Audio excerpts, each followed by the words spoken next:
Hello guys, welcome back to my mini blog. তো এটা ছিল পিসবাড়ি যাওয়ার সেকেন্ড দিন। আর এই দিন আমরা সারা দিন বসে রিল্যাক্স করেছি, কারণ ওয়েদারটাও ছিল এইরকম। আর এই দিন আমাদের এরকমই প্ল্যান ছিল যে সারাদিন আমরা গল্প করব। সামনে আমাদের বাড়িতে একটা বড় অনুষ্ঠান হতে চলেছে, তো সেটা নিয়ে একটা ডিসকাশন করার ছিল। তো এইসব করতে করতে তো সারাটা দিন চলেই গেল। এরপর আমরা একটা সিনেমাও দেখেছিলাম, কিন্তু আমি এতই বিজি ছিলাম যে ফোনটা ধরার টাইমই পাইনি যে একটা ভিডিও করব।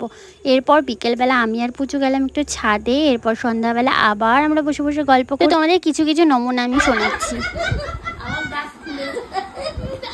তো এই বাড়ির মজা করা শেষ। এবার গেলাম আমরা মন্দির ফ্ল্যাটে। ওখানে আজকে আমরা ডিসাইড করেছি সবাই মিলে চিকেন আর রুমালি রুটি বানাবো। আর চিকেনটা বানাবে আমাদের জামাইবাবু, মানে বিকিদা।